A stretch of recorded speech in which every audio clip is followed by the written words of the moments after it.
Yeah. Isn't that good news? You got something you want to overcome today? How many of you guys have something you can overcome? Yeah?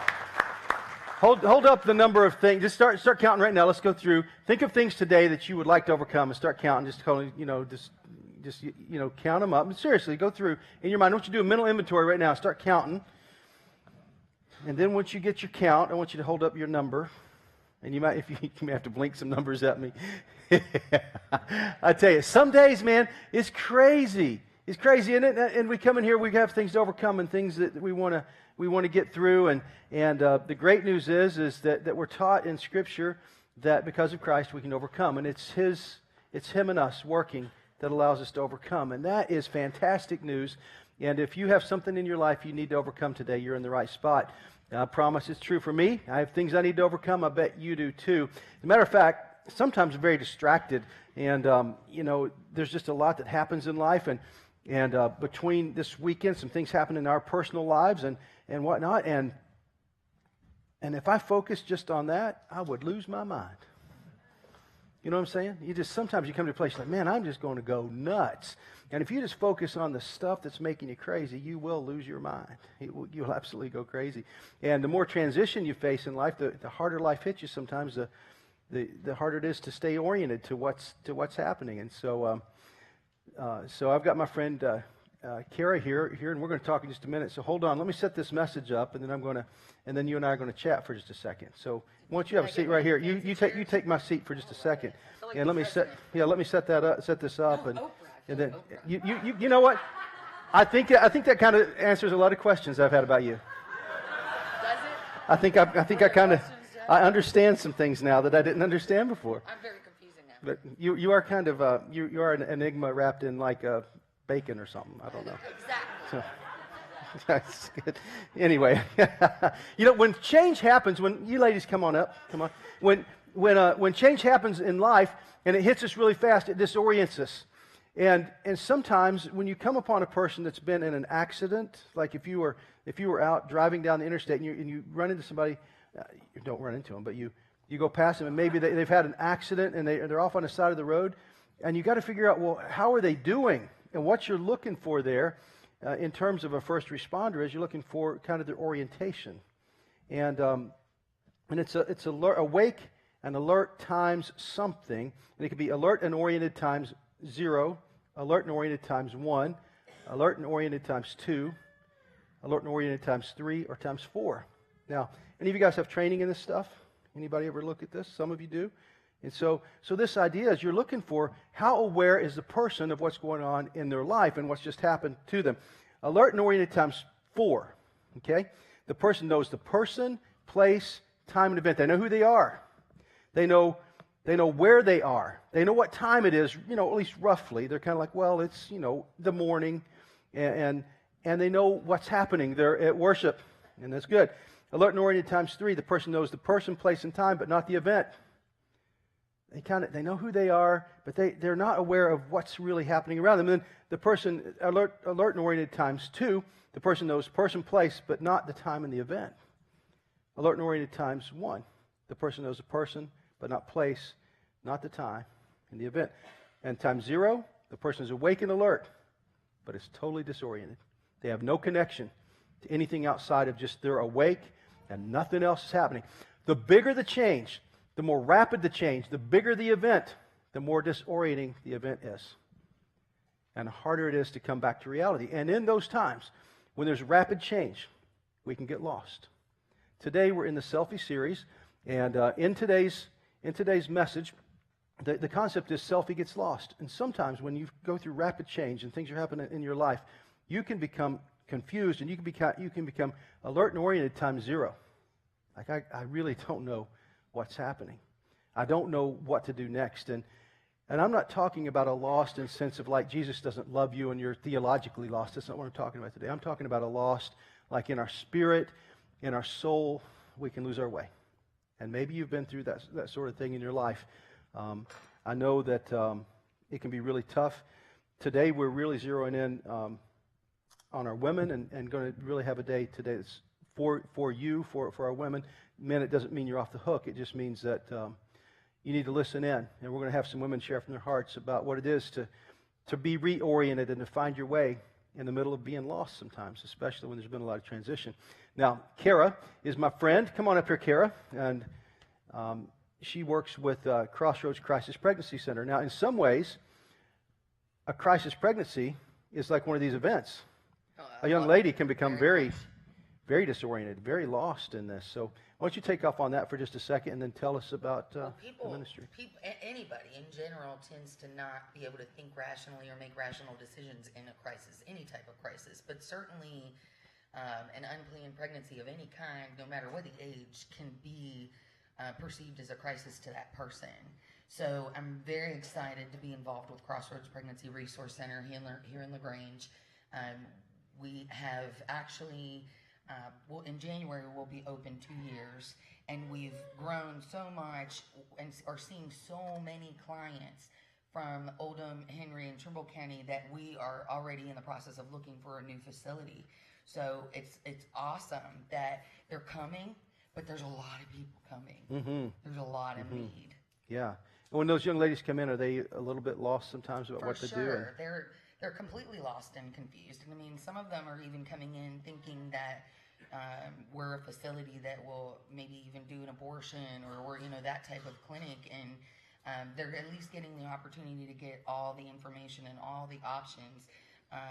They're also, every single one of them that are coming through the door, hearing the gospel. And most of them are returning for parenting classes, for Father's Initiative group, for Bible studies, for parenting classes, all kinds of groups and classes and Bible studies that we're doing. Additionally, we have, and I'm real passionate about this, but post-abortive counseling, that we do Bible studies about that and try to free women up from that choice that may have happened a long time ago that they've been living with for a long time. Satan loves bondage. Loves it. And I believe he uses these type of transitions to get his little, grip on us and really screw things up. I mean, it did for me for probably 20 years. Mm-hmm. So, I mean, that's a long time to waste. It sure is. And so through helping some others, you're finding your way. Absolutely. That you're finding some healing and some path and getting traction in your life through helping other people. Mm-hmm. Well, tell these folks how they can engage with Crossroads right now. I see we have some bottles here from last year, which I think is hilarious. Yeah, that's good. And maybe even some of you still have some of these. I know this will be, the third or fourth year that you guys have. We just wanted to kickstart the campaign today. Yay, thank you. Yeah. But I'm going to be out in the lobby in between services, and we have empty bottles. So I ask that you take a bottle home for yourself or your family and just throw your change in there for the next few weeks or month. Bring this bottle back. It's going to make a huge, huge difference for Crossroads. This is our second largest fundraiser of the year that we do, and we're completely free to anybody that comes, men, women, girls, whoever that comes to us. All of our services are completely free, and nobody is supporting it except for the community. So you guys are the second largest church that supports this center, and you got to give yourselves a round of applause for that, because that is huge. And that this center is seeing so many young girls and young men that, we're already in the second year needing to find a bigger place. That's a big deal. That's fantastic. That's a big deal. And so we're going to do what we've done in the past. We're going to match the first $1,000 that comes in on these bottles. So, so when you give to Phos, you're helping this too all the time, but also especially right now, we're going to double up and help. So the first 1,000 that comes in this way, we're going to double up on that. So you guys got to at least give me $1,000 and change. Yeah, so that's good. That's very good. Well, thank you so much, and we appreciate you, and thanks for helping young ladies find their way. Thank you. That'll be fantastic. Yeah, you can put that one away, I guess. All right, let's pray, and we're going to dive into this next segment. God, thanks for Crossroads Crisis Pregnancy Center, and thanks for people that are loving young ladies along. Now, God, a lot of us came in here today with stuff. We got lots of things that could disorient us. And now, God, I'm asking that each one of us just open up our hands to you and our heads and our hearts to you. And we hand all that to you right now. And then for the next few minutes, that we just zero in on you. And we listen for you. And we listen to you. And we invite you right into the middle of whatever's happening in our lives so that we can truly find our way again. Ask in Jesus' name. Amen. Now, if you want to have a good fight in a preacher's house, what you should do is ask your wife to sit on a panel discussion. And the fight started about Tuesday. And it started up again about 7 o'clock this morning when my alarm went off. And she looked over at me. She said, "What am I supposed to be doing this morning again?" And we were on again. And so this has been an exciting message to prepare for. No, not Julie. She's not passionate, and she never. No, and it really is hard to be my wife. Is only you could imagine.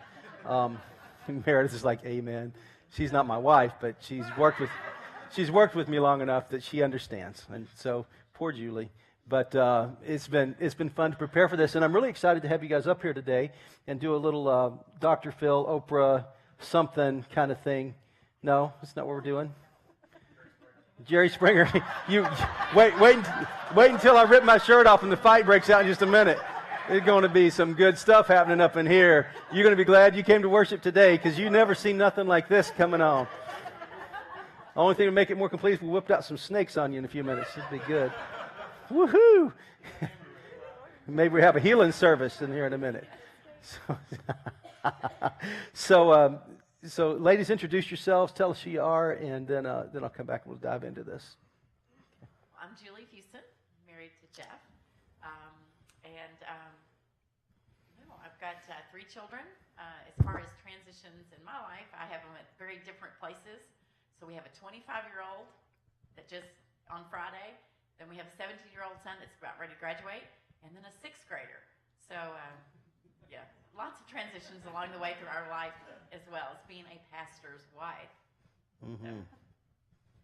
I'm Erin Creekmore, and I guess I'm a mom of 6, and I'm a newlywed, and we have 4 in elementary school, 1 in middle school, and 1 in high school. Is that enough transition? Wow. Wow. I'm Meredith Lewis, and I work here at Phos, but I also have 2 little ones, 2 boys, Noah and Cam, who are 6, and Noah just turned 4 this week. So you can imagine my life with those crazy boys is crazy. And I have a wonderful husband. His name's Jeremy. What is he, 21? He's a little bit younger than me, 4.5 years, but not 21. I'm just messing. The level of testosterone in your house is pretty stellar. Yes. We also have a boy dog, which, you'd think I could get a girl. So I'm in trouble. Just in case there wasn't enough happening already. I wanted to get into this idea of transition and whatnot. And my worship guy stole my program earlier, so he stole my notes. So I've got to find them. No, I actually wrote some things down here that I need to remember to help me. And Mike blew me up there. It's all right. Okay.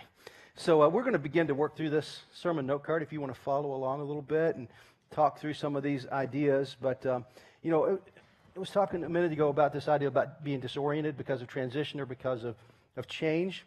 You guys want to maybe sound off here once, too, about a time in your life when you felt pretty disoriented about, wow, what do I do now? Just one time? Just one time? Yeah.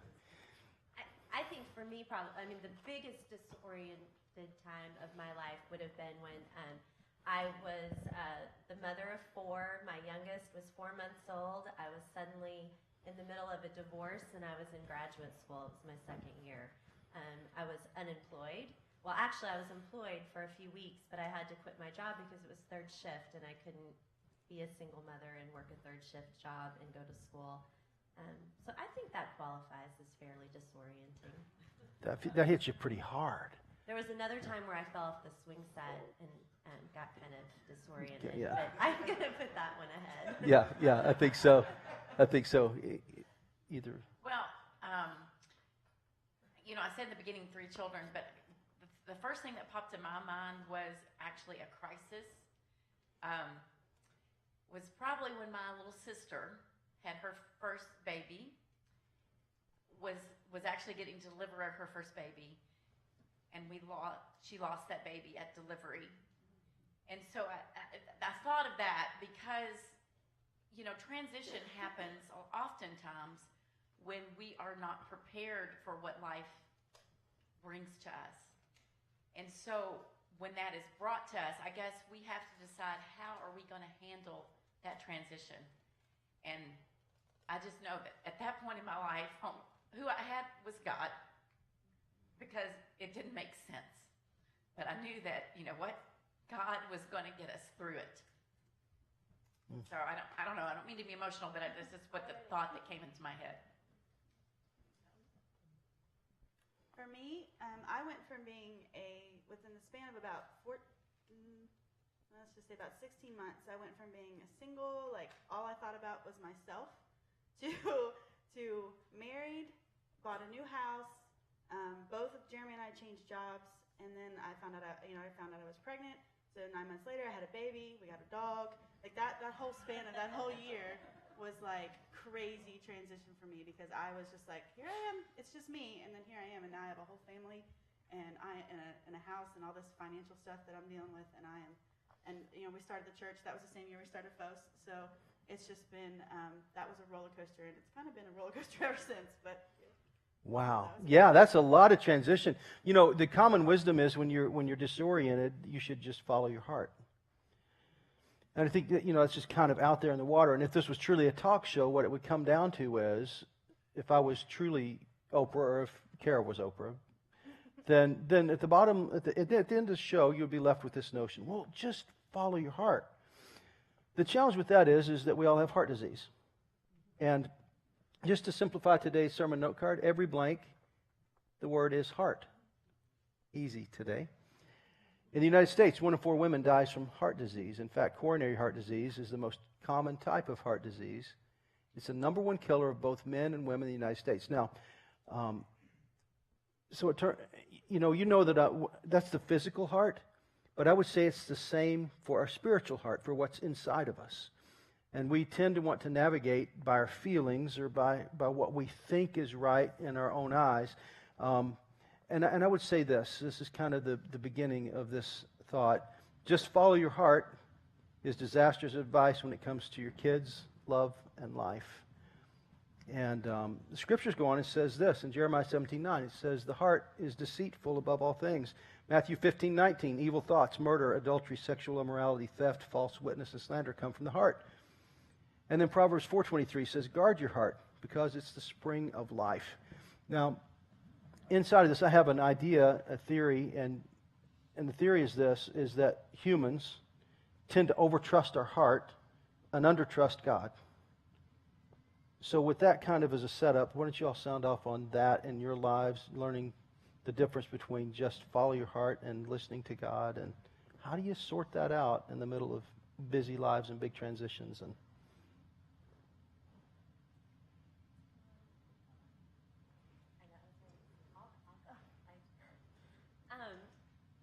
Okay, well, ask the question again, because now we chatted amongst ourselves to decide who was going first, and I lost my train of thought. well, the common wisdom, just follow your heart.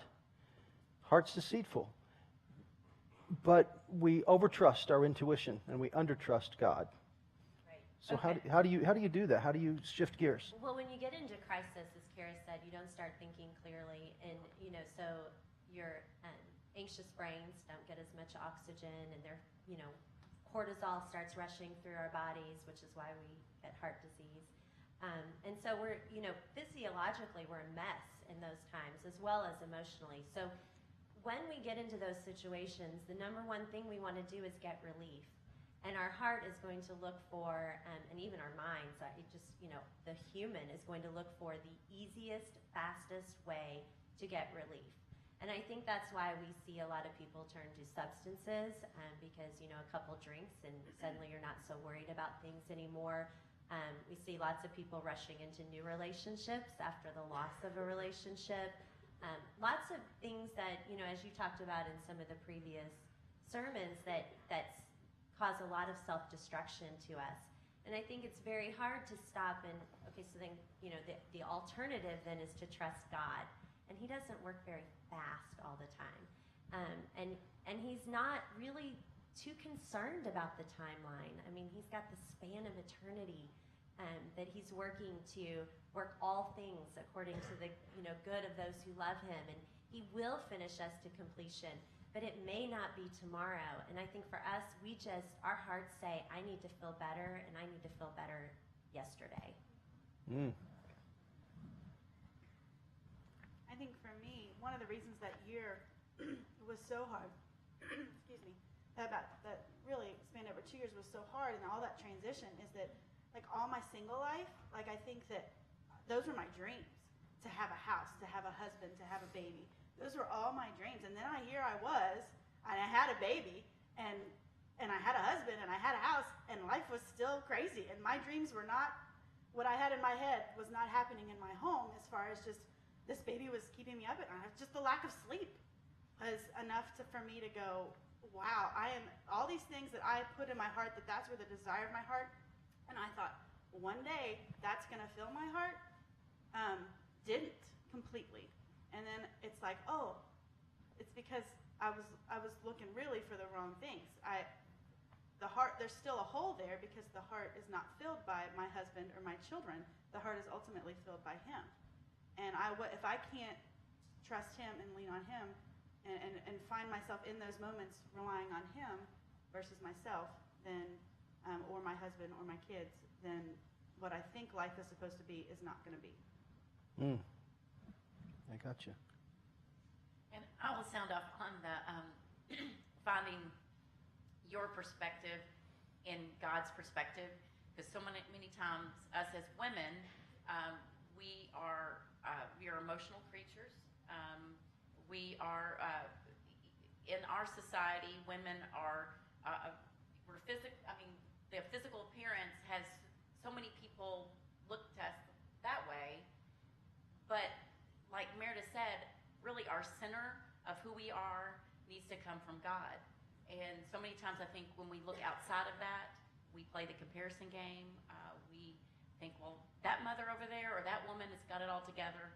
But you know what? When we judge other people in relation to us, that is the wrong thing to do. We've got to look inside of ourselves and realize that God is our source. And like you said, Erin, it doesn't happen overnight. But sometimes I think when we get to certain places in our life, when we look back to where God has been and God has guided us along the way, then I think sometimes we can get a perspective. But sometimes it's hard because we are living so much in the moment and we've got so many things to juggle all the time. Take off on that. Go ahead about the juggling thing. Well, the juggling, I know that this is something for Jeff and I a lot of times, and even through my life, just juggling, cooking meals, taking care of people. I think for the most part, women are caregivers. Not everybody, but that is kind of, I guess, God has put that in us. And so sometimes it seems very overwhelming because of all the different things we've got to do throughout our day. And sometimes you just have to say, you know what? Maybe I'll get 3 things done today. And I just have to do what I feel like is best. And God just give me the strength to do those things. And sometimes, maybe the day didn't go so well. But you know what? Guess what comes up in the next morning? The sun. And it's a new day. So I think that's the way that we can always sometimes get perspective. We have another day to live. You guys want to talk about that juggling thing or any of that? For me, it's the monotony of the days. Like, that there's always dinner to cook, and there's always a house to clean, and there's always those things that never end, and your job never ends. For me, that's the toughest part. That's when I get the most frustrated, I think, in juggling all of that and figuring out, when am I ever going to do something for me? Because I'm doing everything for everybody else. And I'm done with that. You get to yourself, and you kind of get to the end of you, the end of what you can do.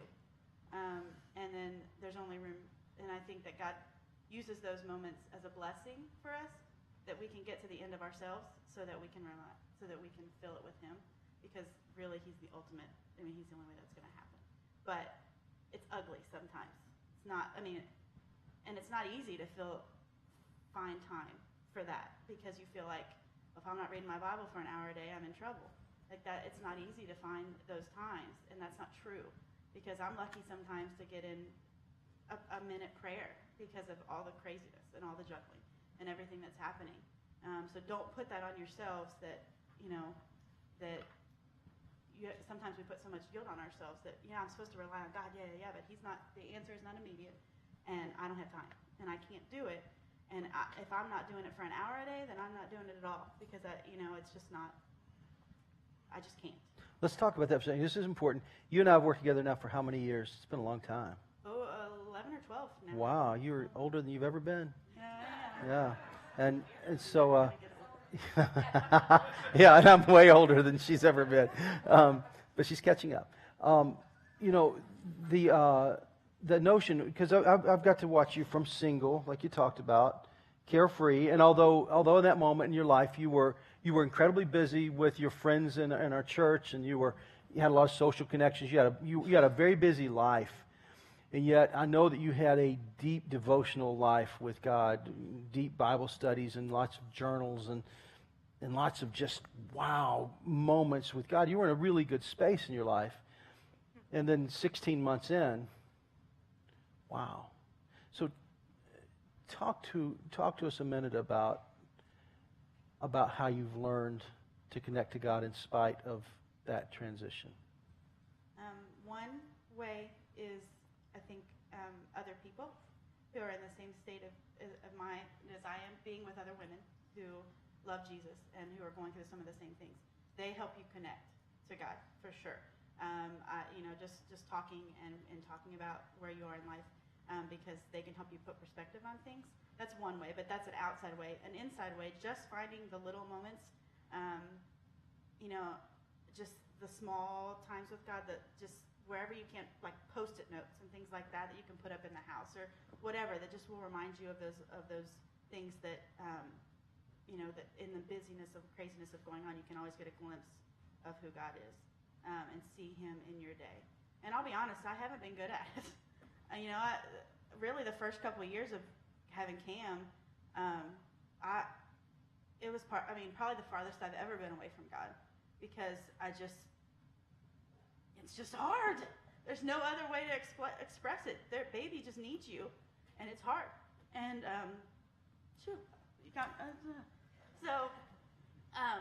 so like just learning to do that, it's been a process, and it's not easy, and it's okay if you're not good at it.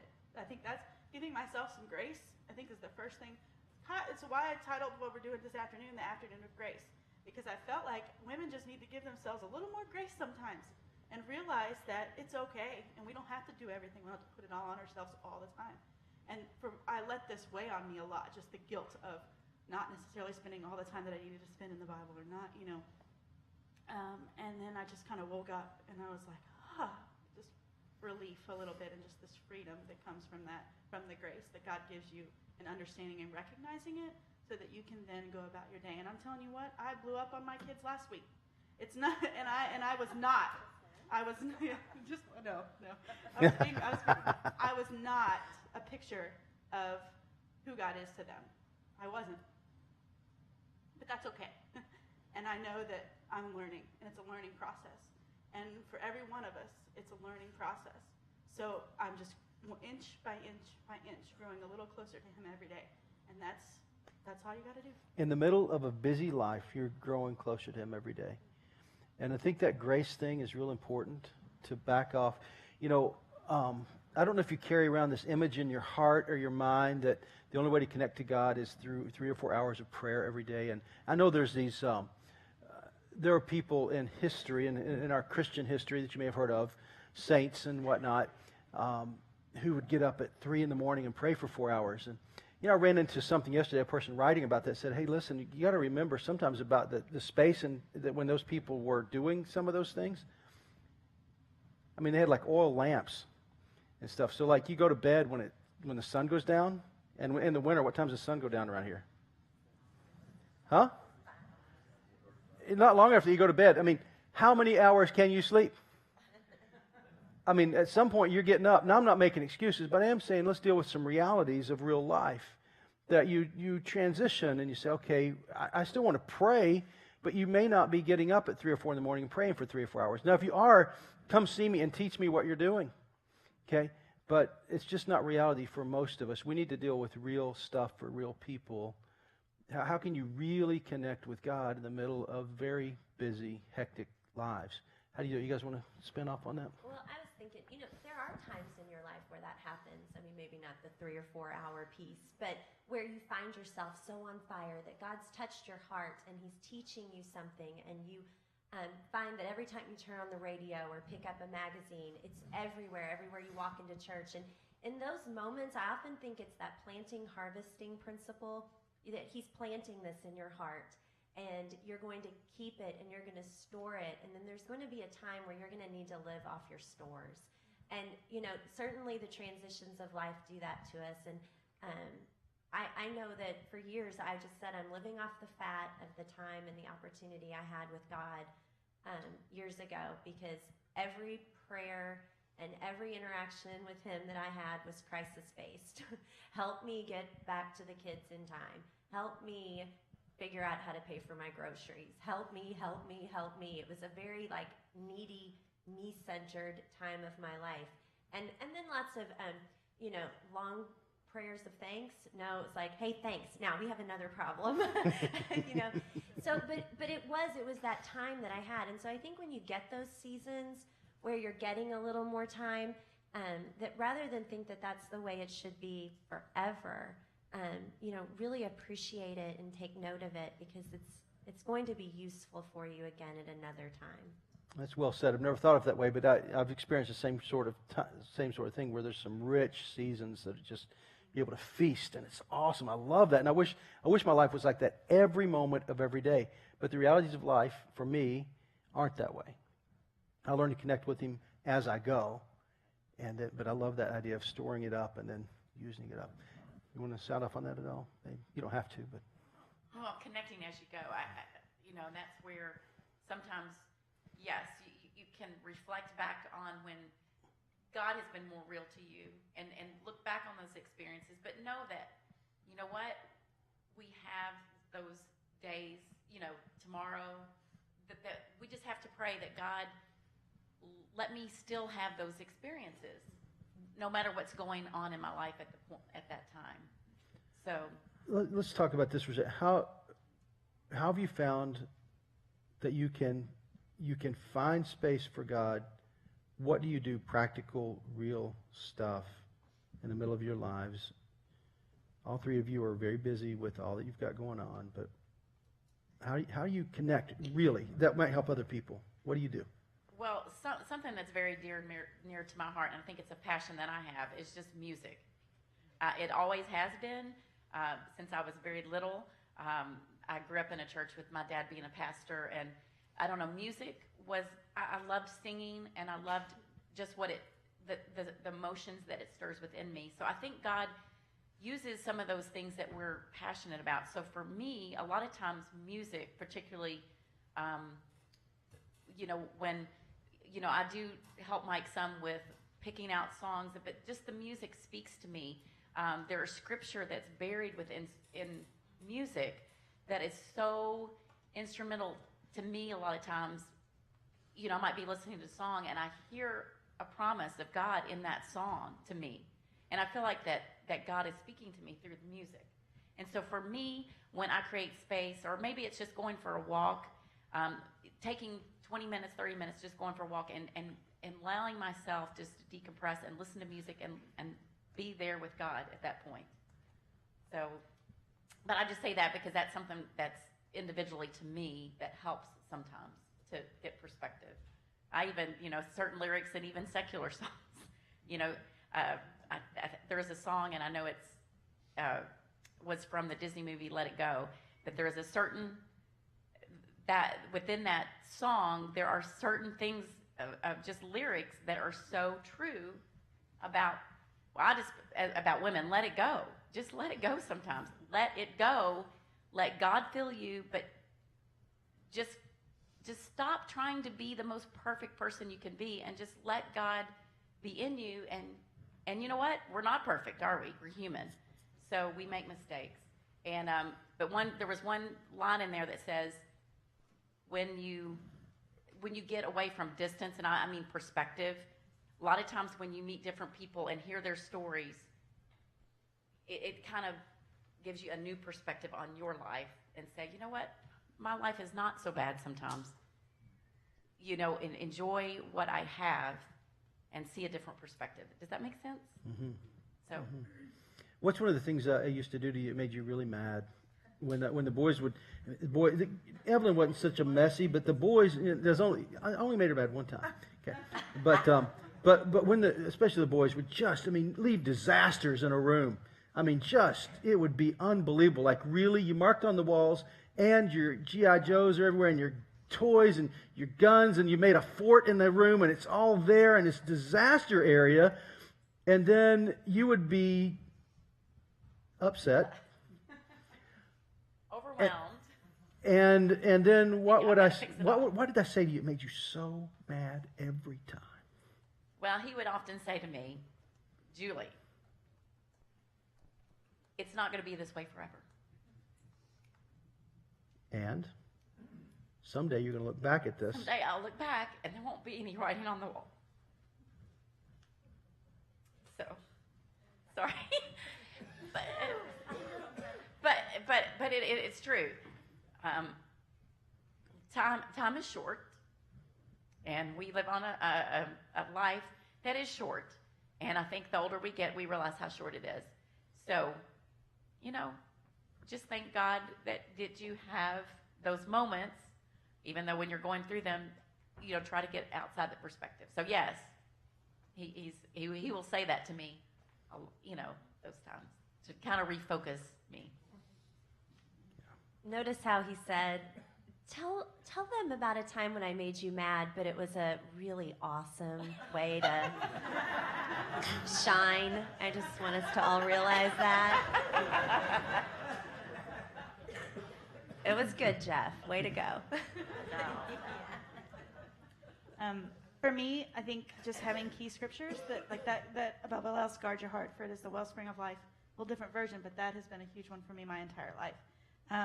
But just having key scriptures in your heart, that sometimes I get to sit down and read my Bible, and sometimes I get to, but I don't get to do it as often as I did, like Jeff said when he was. So I have to. That has to, like Erin said, has to go further. It has to, it has to stretch a little further.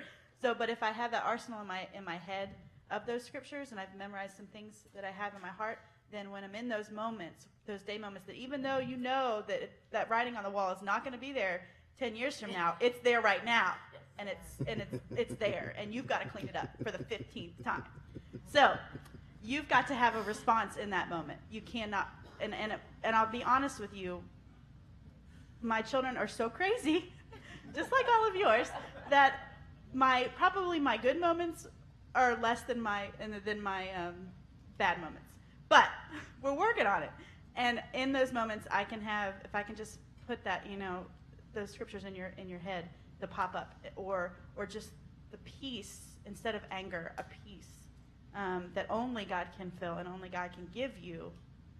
But it takes time, and it takes putting down Facebook, and it takes putting down, not watching Grey's Anatomy, even though you really want to. You can't watch it because you've only got so many hours in the day. So finding the little moments, but then just practically just reading it and finding. Another thing, the moments that I do really well, the times that I'm doing really well is when I've read a book that is really like somebody's dealing, like those examples of somebody dealing with the same things I'm going through. There was a book that was a memoir called Sparkly Green Earrings, and it took me on a whole roller coaster of 9 months of deeper relationship with the Lord. And that book it's not a Bible study. It was just a mom who was going through the same things that I was going through, and she was just relaying her heart. It was like a blog in a book, basically. And I read that, and I identified with her. And so then it kept more hunger for more people that were dealing with those same things. And it led to a whole series. It led to a 6-week Bible study here with ladies. It led to a whole bunch of stuff, but it was just one little thing that I picked up one day that got me further and further and further in. So. I love it. The heart is not a great way to navigate unless that heart is fully submitted to God. A heart that's fully submitted to God. So how do you get there? How do you transform your heart into a heart that responds to God and works with Him? I want to take you through some scriptures here. Proverbs 3, 5, and 6 says, "Trust in the Lord with all your heart, and lean not on your own understanding. In all your ways submit to Him, and He will make your paths straight." How do you find your way when you feel disoriented and lost? Well, you trust the Lord more than you trust your heart. Psalm 1, 1 through 3. "Blessed is the one who does not walk in step with the wicked, or stand in the way of the sinners, or sit in the company of mockers, but whose delight is in the law of the Lord, and who meditates on His law day and night. That person is like a tree planted by streams of water, which yields its fruit in season and whose leaf does not wither. Whatever they do prospers. And I think inside of that is some help for us all to be connected to God, connected to His Word enough that that we can find our way, and that we prosper and our children prosper. You know, you can trust God with your life. You can trust God with your children. You can trust God with your transitions. He cares and He knows and He's been there. And Scripture gives us firm handles on who God is and on what He wants to do. I'll leave you with this one, 2 Timothy 3:16 and 17. All of Scripture is God-breathed. In its inspired voice, we hear useful teaching, rebuke, correction, instruction, and training for a life that is right, so that God's people may be up to the task ahead and have all they need to accomplish every good work, including the work of being a woman and a mom and having a life and figuring all this out.